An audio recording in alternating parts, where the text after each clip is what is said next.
2023, your committee chair. Da, da, da, da. I guess I don't know. Since you don't, were any of you none of you were the chair last, right? Okay, so maybe I'll step in since I don't know how many of you are interested in being the chair, but why don't I run this part and see if there are any nominees for the position of chair. Can I nominate Kate? I'd like to. Great. I second the nomination. You beat me to it, Teresa. There we go. Do we have any other nominees? Nope. All right, then the ayes have it. All in favor? Aye. Aye. Aye. Okay, happily turning that gavel over. Aye. Great. There it is. Congratulations. Thank you so much, guys. Appreciate that support. Okay. I guess I'll turn it back over to Kelly. We've got 3 different policies to look at, and I guess we'll just start with the first one that's there, policy 5118.1, homeless students. Perfect. So this is a policy from our CABE audit that we were recommended as a mandated policy that we need to add. And essentially, this talks about the rights of our homeless youth and families. And essentially, I know the board has had an opportunity to take a look at this, but it speaks to records that you can't allow any barriers to allowing a student who is displaced due to homelessness for registering in school. So it's essentially talking about the district's obligation to place in an appropriate grade, to make every effort to help and assist the family in getting school records, be it report cards, immunization, or medical records, and so forth. So I do believe that the policy regarding our homeless youth is, pretty straightforward. It is also mandated by state statute.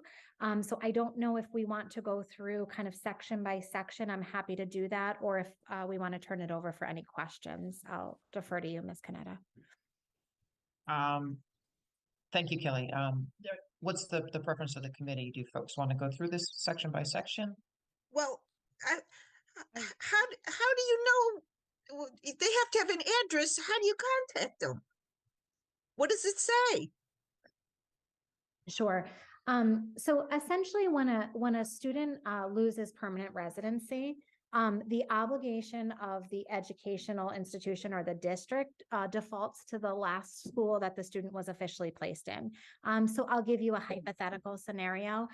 If a student was evicted from an apartment, let's say in Danbury, and ended up living with a relative in a neighboring town, we would still have the obligation to provide consistency of education for that student in our school with our transportation.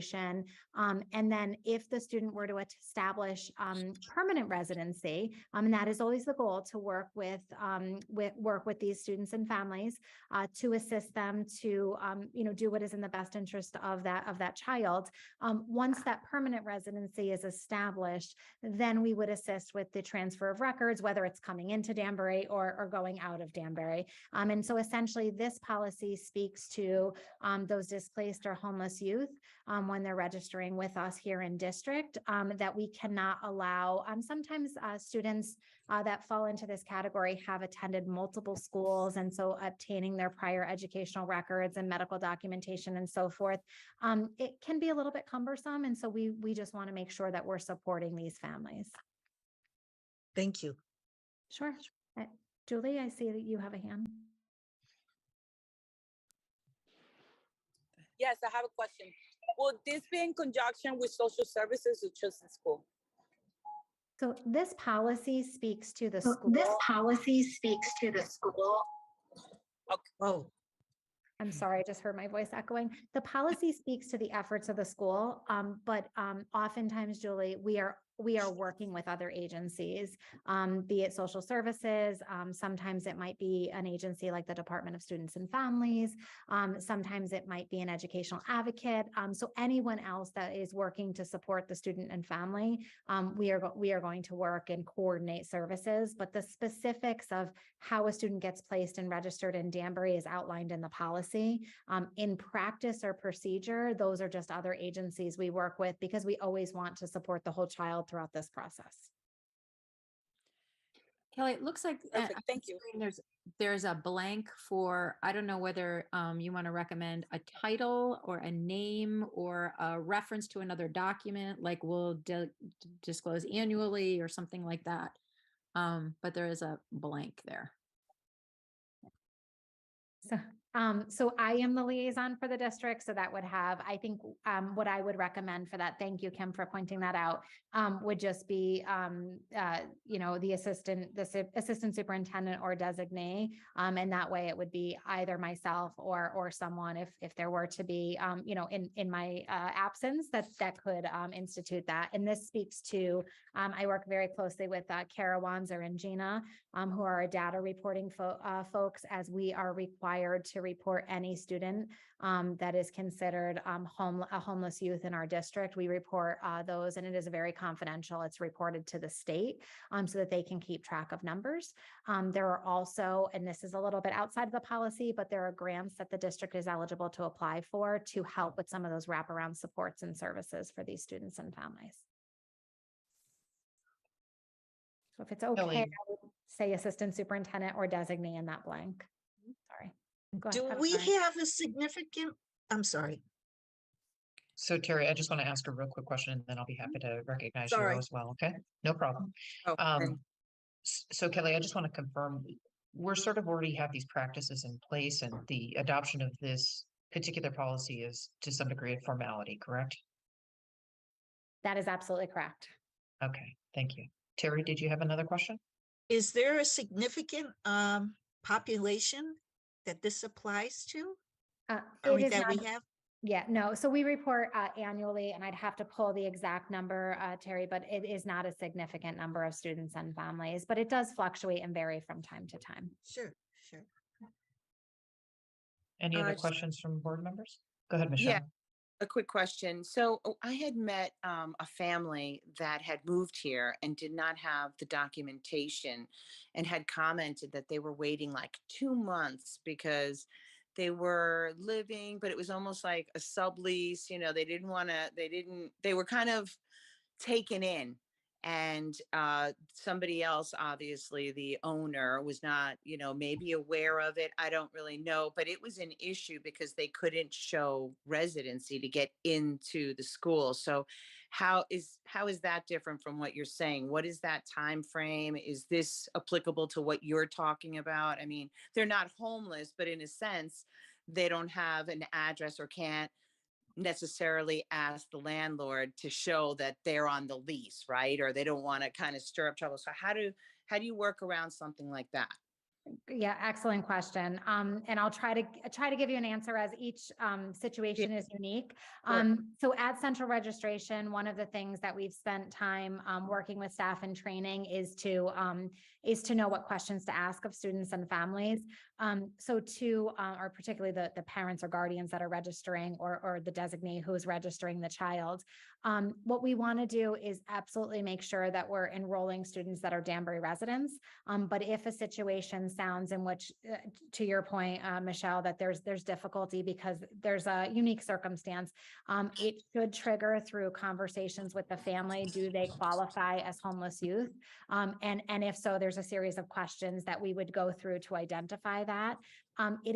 Sometimes it is always a very sensitive conversation. And so sometimes it does take a little bit of work with students and families, and we try to do it as quickly as possible to elicit the information and then link them up with the appropriate resources. So it should not, in theory, take any one of our families an extremely long time to register, but we want to make sure we're abiding by your, making sure Danbury residents are enrolling in Danbury schools, and then acknowledging that there are certainly special circumstances and considerations for families that are going through a difficult time as far as being able to establish a permanent residence. Okay. I And hope so that helps.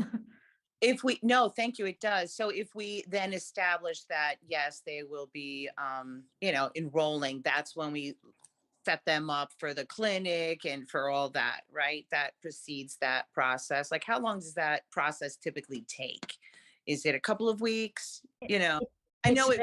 Yeah, it shouldn't take that long. It really, The whole Okay. essence of this policy is to try to work as quickly through that process to get a student in school as quickly as possible. And oftentimes when we're working with local school districts, the districts partner together so that we can keep a student in school while we make a decision of, is their home district, this district, or our district.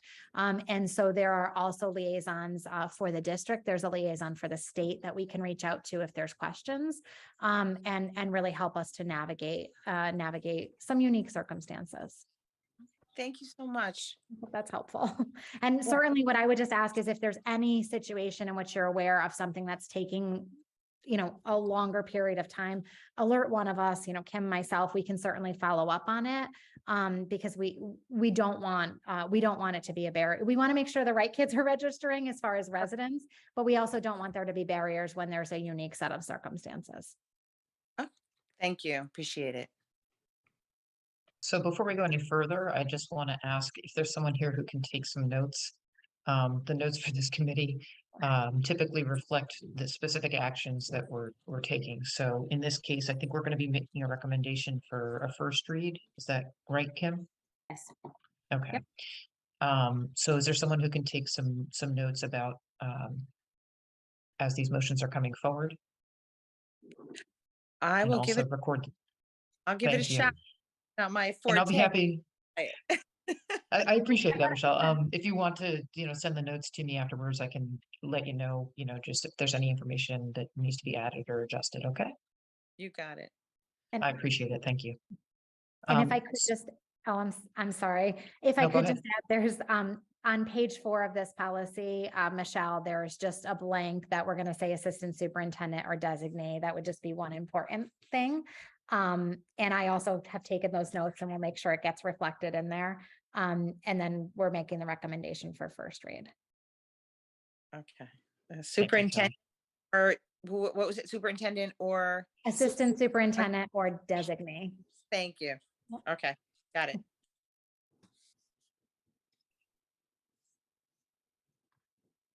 So Kim, may I ask, would we normally make a motion to I do think, first reading on each of these or just the trio of them? I think you can do either one. Okay. Just for the sake of keeping this simple, let's do it one at a time. And that way, if we run into any obstacles, we can deal with those as they come up. So I would like to entertain a motion to make a recommendation to the full board that we do a first reading on this policy, which is 5118.1 homeless students. Can I have a motion, please? I so move. Thank you, Terry. May I have a second? Second. Thank you, Julie. All those in favor, please? Aye. Aye. Motion passes. All right, let's move on to policy 5144.4, physical exercise and discipline of students. Thank you, Kim, for getting that up for us. Can I just ask one question? Sure, go I ahead, didn't get these in the attachment. Did I miss it? I So didn't, Terry, you got the agenda, right? Do you Right. see the agenda? yes. If you look at each of those policies that are listed in there, those are clickable links. And if you I click on had them. trouble. Well, okay, so I'll Okay. I'll see what I did wrong. Okay, no problem. Okay. I It will tried take it. you to the, yeah. Yeah, So as you hover over it, you can see it pulls up this link underneath. So you then have to click on that link again to go to the page where it is. If you do continue to have trouble though, we can talk to Kara about having her Yeah. include the entire policy as part of the thank you. packet. Sorry about that. No problem. All right. Kelly, I understand this one is yours as well. Sure. So Thank this is another policy that was recommended by the CABE audit. So it is a policy that is not in place currently that we're recommending addition of. And essentially, this is speaking to physical exercise and discipline of students. The background is it is a requirement that K-5 students have no less than 20 minutes of physical activity or exercise a day. That can be a combination of both recess as well as physical education class. And so here, this policy is really speaking to the loss of recess as a consequence, and forbidding. We know that physical exercise and activity is helpful to students. And so this does not allow staff, teachers, principals, so forth, to remove the recess or participation in PE because of disciplinary reasons. It also goes on, so that is number one, the first section of that. Number two also indicates that we cannot assign physical activity as a punishment. So you cannot require students to run laps or something like that. And then the last part of the policy is speaking to our wellness instruction, so that we cannot, we promote wellness as a district. There are other policies that speak to our health services, food services, and wellness. And this is just supporting that this policy, as far as allowing kids access to physical activity and exercise, should not be prohibited, because we want to ensure the wellness of our students, and that is physical wellness as well. I should note that in here, there can be brief restrictions from physical activity. So I'll give you an example. A brief timeout if you notice that a student is, maybe in conflict with another student out on the playground, and you want to separate them and ask them both to have a cool off period of time. This policy does not prohibit that. We want to act in proactively and prevent those types of things from happening. But a complete removal from the physical exercise or activity is not permissible. Are there any questions? I tried my best to summarize that policy. I know everyone's read through it in detail, but if there's any follow-up questions or a part we want to speak more detailed to, please let us know. Any questions from committee members? Okay. I just have a quick question on this policy, Kelly. It does state here under section 1 that loss of recess or other physically active learning opportunities as a form of discipline may be permitted on a case-by-case basis if approved in writing by the building administration prior to the imposition of the discipline. So I would assume that there might be a case here or there, possibly, where in the absence of having other solutions for the behavioral problem that's going on, a building administrator might permit this to happen. Is that what I'm reading here? That is correct, yes. Okay. And it And does that would- require, Oh, go ahead. it does require approval in writing by the administrator, which I assume it has to be the principal. Is that Yes. Principal, assistant principal, but an administrator of the building. okay? All right. Any questions? Any questions from non-committee members? Okay. No question. So I think I'm looking for a motion then to move this into a recommendation to the full board for first reading at the next meeting. Can I get a motion, please? So moved. Thank you, Terry. And a second, please. Second. I heard Michelle and I heard Yep. Bridget. Okay, so Michelle, you'll take the second on that one. Thank you. All those in favor, please. Aye. Thank you all. Motion passes. All right, Kelly, I think the third one on here is also yours, Yes. and that is policy 5144.2, use of exclusionary or timeout. Yes. So right prior to the pandemic, we had revised this policy. And so you'll see the old policy was attached there. So I am going to propose, because this one is a pretty detailed policy, just to have kind of a opportunity for the committee to ask if it's okay with you, Ms. Canetta, to ask some questions regarding the content of here. There are some minor recommended changes in the CABE policy. This is one that we currently have an existing policy for, but it is also dictated by state statutory language. And so there are some recommendations that we're tweaking and changing some of the wording and language. In my professional opinion, there's nothing significant or substantial about the recommended changes. It is in alignment with the with the rules that we're currently following in place as far as state statute. But essentially, if I could just spend a moment just talking about seclusions and restraints, they are done not on a frequent basis, but the premise of being able to seclude or restrain students is done if and only if the student is at risk of injuring themselves or someone else. And so sometimes with a student that is behaviorally dysregulated, to keep them or everyone else safe, there does need to be an intervention by a school staff member. So a seclusion is essentially done when all other students, staff, and so forth are removed from the vicinity, so that dysregulated student has an opportunity to calm down in the space without being moved. Sometimes it's also done if there is an office space or something close by where we can bring a student in, but it's confining the student to a room, an office, or so forth, while they're in an escalated state from a behavioral standpoint, to help them to utilize strategies and process and de-escalate. And again, it can only be done if a student is at risk of harming themselves or someone else.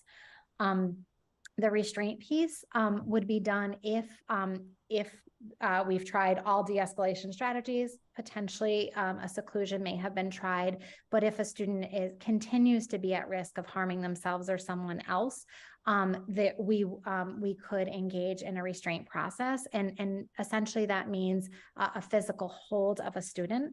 I want to clarify that staff are trained in physical management training, and what that means is that staff are given all the psychological strategies to use with students. 99% of the time, the strategies of how to de-escalate students, or even greater than that, work with the student and help to re-engage them in the task and calm down. Occasionally, we do have students, and this predominantly speaks to students with some more significant special needs that may, without that physical hold, be at risk of harming themselves or someone else. And so this does allow the district to keep them and others safe. There are particular holds that can be done to ensure the safety of the student, as well as the staff members that are administering, staff member or members that are administering the restraint. But if you are holding the student in any capacity, we do have an obligation to document and classify it as a restraint. The seclusion as well, there's a required documentation. So every time we engage in this with a student, there is a paperwork that is required to be completed. The parent must be notified within 24 hours, but our district protocol is as soon as possible. And then the written up paperwork needs to be sent to the parent within 48 hours or 2 school days. So it is very clearly documented of what happened before, during, and after. There are safety checks as far as ensuring that the student is seen by a school nurse if we've had to intervene in any type of physical capacity, that we've implemented all the strategies that we can try prior to physically engaging with a student. If a student has a behavior intervention plan, that we've implemented those strategies as well, and that we've followed up with the appropriate parties, the school team that's working with the student, to see, is there something we can tweak or change to better support the student, the family, potentially outside support services, and ultimately, do we need to convene a follow-up meeting, such as a PPT meeting, to revise or review. And the law also requires that if there are 4 or more of these within a 20 school day period, we are legally obligated to go back to PPT or go to PPT initially to talk about what is the student's program and plan, and do we have any obligation to do any additional assessments, interventions, or so forth. So I just wanted to give that background, as I know it's not something that we frequently talked about. I don't know if there's any questions on the information that I've shared so far. Any questions from committee members? Terry. Any go ahead. questions from committee members? Terry, go ahead, please. Does this happen often? Does this happen often? No, I think that there's Hold on just a second, Kelly. Hey, Julie, it looks like the sound is echoing Kelly. through your. Hey, Julie, it looks like the Can you just mute until you're ready to speak? Thank you. Okay. So no, Teresa, there's a very small subset of students that this represents across the district. Sometimes we do see, and every year, again, it's part of our annual state reporting to the state of how many students has this happened with, and how many instances with each student. I will say, and don't quote me on the exact number, but in the low 20s, as far as the numbers of students across the district, my recollection was from previous reporting, that's approximately been the number of students, but some students have had more than one incidence of this. So sometimes the numbers are higher than the 20, or they are higher than the 20, as sometimes it takes a little bit of time to try different interventions and strategies to get the student back on track. Frequently, we've seen this with students that and I don't want to say always, but lack verbal communication ability to express their wants or needs, have more extreme behavioral disorders or disabilities. That is typically the population that we've seen the need for this in, and all under the pretense of safety. Other questions? Thank you. Julie, did you have a question? Is that why you had unmuted? I just want to make sure. Unmuted? I Yes. just want to make sure. I just have a quick question. Kelly, I know that you mentioned that you have the individuals that applied this type of seclusion, they have a training, but do you have certified training on every school? Yes, so there are staff members in every school that are trained. There are crises teams that are designated to every school, and members of those teams are trained. The requirement of our physical management training, and it's not a district training, it's done across the nation. We have our behavioral experts, which are our BCBAs, our board certified behavior analysts, that are certified trainers, and they train staff. So the initial training that's conducted is a 6-hour training, and it is good for 18 months. So after, on or about somewhere between 16 and 18 months, you're due for a refresher training, which is usually between 2 and 3 hours of length to recertify. And the training, really the heaviest emphasis of the training is all about what is referred to as psychological management. So essentially utilizing de-escalation strategies with students to try to not be physical and re-engage them. Then the latter part of the training and a smaller portion of the training is devoted to, if those strategies do not work and a safety issue is still present, then we need to intervene. And so it teaches staff how to protect both themselves and the child when doing holds. And there are specific holds based on the scenario, situation, size of the child that are appropriate. And so it trains and staff actually practice on one another, engaging in those holds so that they are prepared should they have to encounter that with a student. I hope that helped to answer. Thank you. Questions? Okay, I have a quick question, Kelly. I just want to take a look under the time limitations note here. I see that in that first paragraph, the students really only to mean in the designated timeout setting or space, just for the time necessary for the student to become regulated again and be able to return to the classroom. And it says here, the time should not normally exceed 30 minutes. Mhm. And then a suggested time legislation does not specify the limits. So does that mean the state does not put a cap on it? So yes, so every incident of seclusion or restraint is required to be timed. I will say the vast majority of them are, a minute to several minutes in length. They are not long-term, long-term interventions. The language of this is really meant to indicate that a student cannot have a behavioral episode and be removed, for example, for the rest of the school day and placed in a separate location. Really the essence of, a timeout, a seclusion or restraint is to do it only to help the student re-regulate, and then the goal is to reintegrate them. That said, our state form and paperwork, if I can speak a little bit more detailed to time, our state form and paperwork requires an administrator to sign off if an incident or episode goes beyond 20 minutes. And so if, our internal practices as administration is always notified of it. But if it is to go beyond there, and then there's monitoring, the nurse is called in and so forth. The times in which it exceeds for that length of time, usually would be awaiting on some type of emergency personnel or services to arrive to intervene. So again, I don't want to say it's never happened, but typically these are short-term interventions, with the goal of helping the student to return to a re-regulated state, and then to assume, to presume along with the rest of their school day. Thank you. Appreciate that clarification. I do see on here that under number 4, it talks about, and this is under the use of exclusionary timeout settings. It does say the director of special education, and then it has an or blank. Should we just strike that, or how do you want to handle it? I think we can list or designate. I always think it's a good idea to have an alternate, and it would be myself or one of the special ed administrators on my team. Right now, I'm the one currently doing that.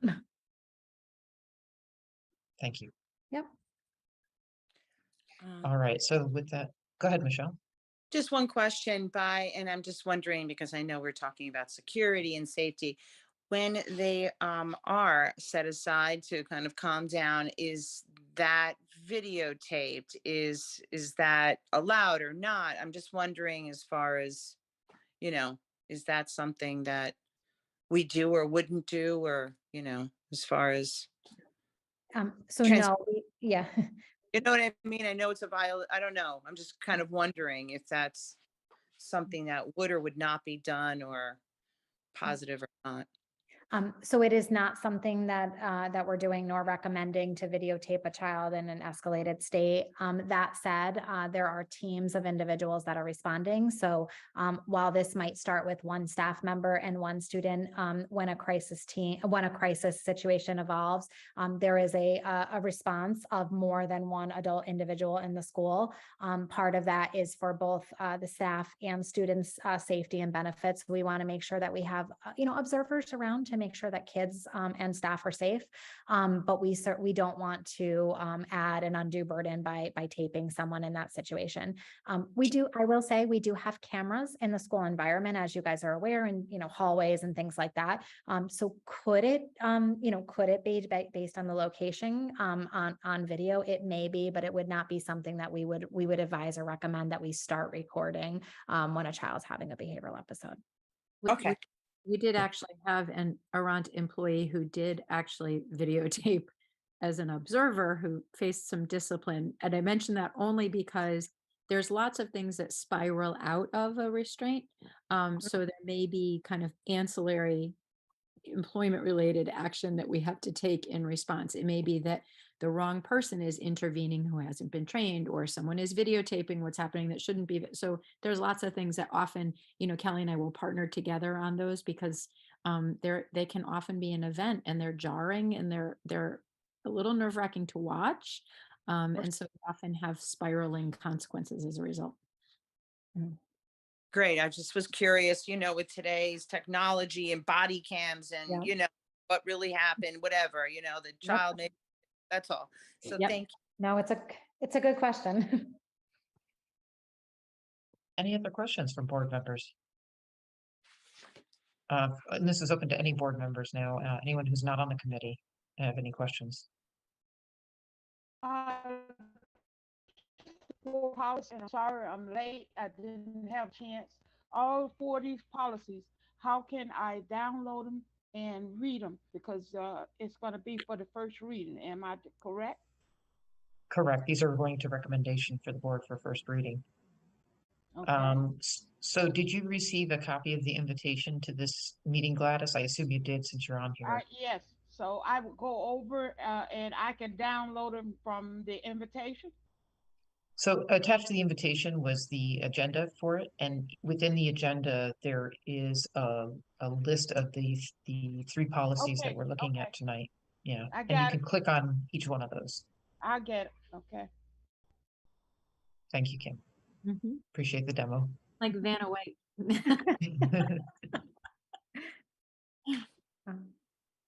All right. If there are no other questions, I'm looking for a motion to make a recommendation to the full board for a first reading on this policy. I'd like to So- make that. Oh, sorry, Bridget. Go ahead, Bridget. That's okay. You've made the motion. Can I get a second, please? Terry, did you like to Second. make the second there? Thank you so much. All those in favor, please? Aye. Aye. Motion carries. Thank you very much. Kelly, thank you so much for the detail there. And I see on the agenda, we still have another option, which is a preview of Title IX. And Kim, I think that this is going to be yours. It is. So we put it on here as kind of a placeholder for you. Not sure how long we would take tonight with these three. But the Title IX policy needs to be beefed up. So we have a very basic one that's currently on our website and that's in our policy book. And so we're working as an administrative team to do a couple of things. We've done some training with our administrators that is required by law to understand the scope of Title IX and how to respond to potential claims, which require lots of procedural activity, which really need to be in our regulations that go along with this Title IX policy. So it's going to be a bit of a project for us to kind of beef that up and make sure that everything is in there, including things like what does the form look like where you would report a concern? What are the investigatory steps? Much like your bullying policy goes through step by step how to respond. So that's kind of a preview of what's coming for you. And Kelly and I have been working together with the chiefs to make sure that we've pulled in all of your building principles to see what forms they're using, how can we make them more coherent and consistent, and how can we build the regulations that support the Title IX policy. One of the things that Kelly and I struggled with a little bit today was we were in looking at the policy as it exists in your former policy book, which is a big 3-ring binder that used to sit in the Board of Ed room, but now sits at Kara Pompano's desk for security and safety reasons, because it looks to us like we're not sure that all of your original policies migrated over. And so this is another one of those that we just need to go back, and it was beyond the time we had to prepare for tonight to make sure that all of those pieces migrated into your current book of policies. So if we could pause both on the Title IX and kind of where we go from here, Kelly and I have been working on a strategy on how to get through and make sure that all of your policies migrated. And we're kind of challenged in 2 ways. 1, because it's a lot of policies, and 2, because all of the policies were renumbered. So there isn't a good crosswalk of what the former policy 7-225 is now policy 4015. So we need to pause for a second and make sure that everything migrated and that all of the numbers crosswalk appropriately. So, we've talked a little bit about strategy, maybe doing the 2000 series in one meeting, the 3000 series in another meeting, just to make sure we've got everything in place. Kelly, I don't know if you want to shed any more light on that. I think we're at the point now where all of our mandated policies, or for the most part, have been introduced. We may have 1 or 2 outstanding that we're working on. So I think if we could then maybe go through it sequentially or chronologically by series, I think it would make a lot of sense as they're by topic, all employment policies, all student policies, all and so forth. So I think it makes the most sense to do that. Some of the like the early series, the 1000, 2000 series, there are not a ton of policies, and you probably could do 1 or 2 of those series in a meeting as you're relooking at the policies that are currently in place and determining whether there needs to be any tweaks or changes. It's going to be more tweaks or changes as opposed to reintroduce, doing a whole new policy in an area. But some of your other, like your employment and your student policies, there's a lot in each section. So you'll probably need to break that up either into a longer meeting or multi-part meeting. But I think we might have a policy that we need to put in place for a specific reason and kind of go out of sequence for that. But otherwise, Kim and I were trying to, now that we've kind of, inherited the work of others before us, just make sure we're going through it streamlined and that we have a full updated policy manual. And I think it makes sense to do it chronologically. Thank you for keeping such a close watch on that and for establishing a path forward for us. Obviously, it's a lot of work and I appreciate that labor. I think it is going to be up to the group here to come up with a consensus as far as how we are going to, move forward on those larger chunks, whether we want to just do a long meeting or break it into two. But we can have that conversation as we approach those circumstances. Yeah, I think that's about it. Does anyone have questions? Terry, I see your hand up. The Title IX, what sections are you referring to?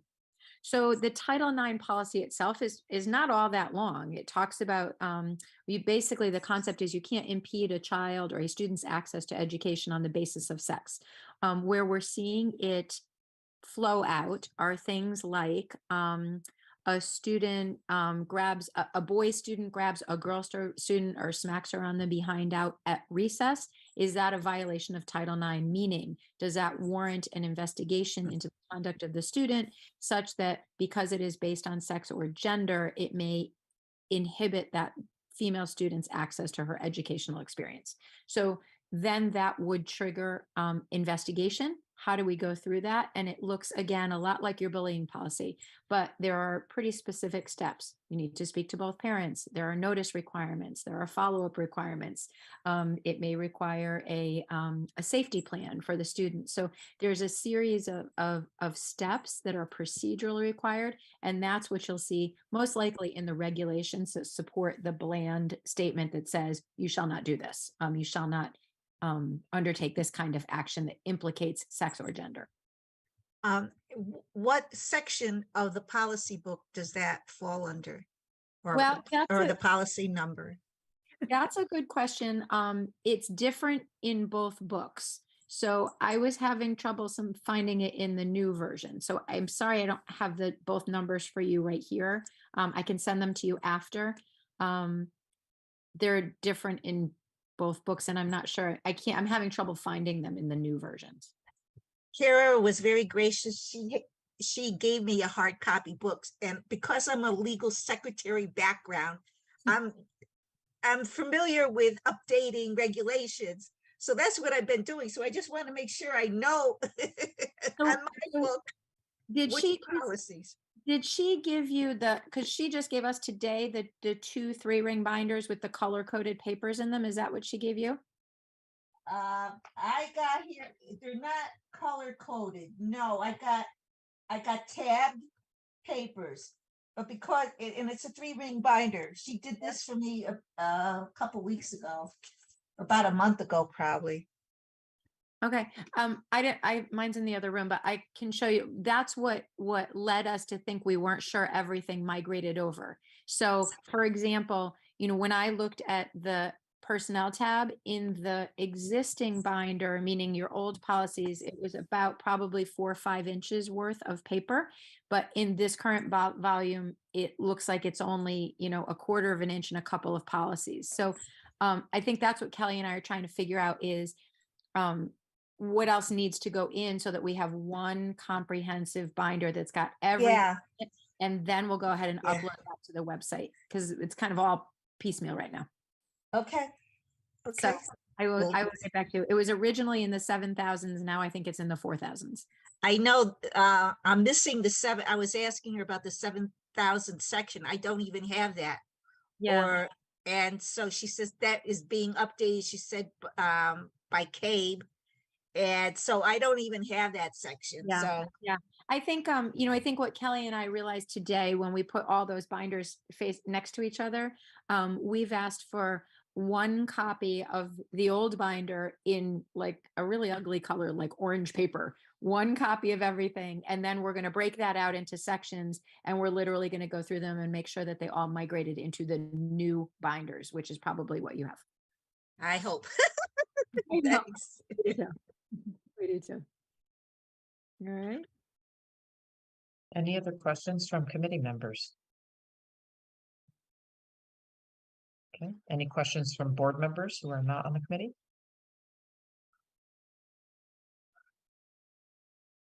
All right. Well, again, Kim and Kelly, thank you so much for joining us this evening and walking us through these policies and walking us through the game plan for going forward. We do have other committee meetings scheduled, but we may, as we come up with a more specific plan, come up with some additional dates so that we can move this along. I think it's really important that we try to get this Yes. updated As I Yes. know that, that's a core component of the work we do here as board, so. Mhm. All right, with that said, it's 6:03. I'll entertain a motion to adjourn, please. Motion? Okay, Michelle's motion and the second. Terry, you got your hand up. I'll give you the Yep. second there. All those in favor, please.